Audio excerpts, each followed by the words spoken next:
Otoritas Jasa Keuangan mencatat jumlah rekening layanan Buy Now, Pay Later atau Pay Later yang disalurkan oleh perbankan mencapai 32,8 juta hingga Juni 2026. Total tagihan Pay Later yang masih berjalan juga tercatat mencapai 30,71 triliun rupiah. OJK menyatakan rata-rata tagihan Pay Later pada setiap rekening tercatat sekitar Rp940.000.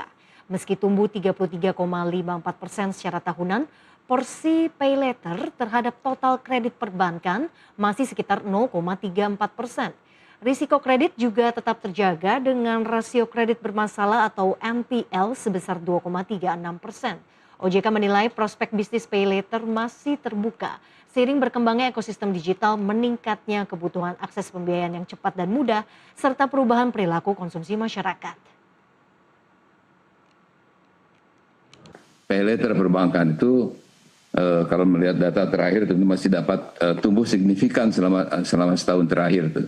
Sampai dengan Juni 2026, baki debit Pay Later perbankan mencapai angka 30,71 triliun dengan pertumbuhan sebesar 33,54% year on year. Meskipun sedikit melambat jika dibandingkan bulan sebelumnya yang tumbuh 37,72% year on year. Jika dibandingkan dengan total kredit perbankan, porsi Pay Later perbankan memang masih sangat kecil ya, yaitu sebesar 0,34% saja.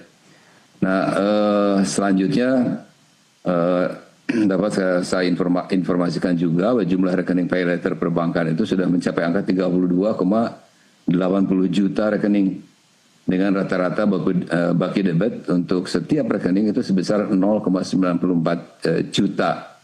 Adapun risiko kredit dari Pay Later perbankan pada Juni 2026 itu masih terjaga dengan rasio NPL sebesar 2,36%. Ini relatif turun jika dibandingkan Mei 2026 yang mencapai angka 2,50%. Pay Later perbankan masih memiliki prospek yang baik seiring dengan berkembangnya ekosistem ekonomi digital dan kemudahan akses yang ditawarkan oleh platform fintech dan juga e-commerce.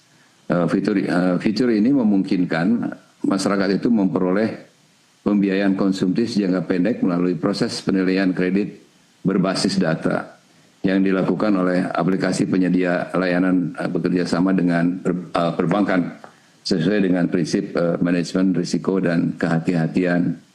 Kemudahan, kecepatan, dan efisiensi proses persetujuan menjadikan Pay Later sebagai alternatif populer dibandingkan dengan instrumen kredit konsumtif lainnya seperti kartu kredit.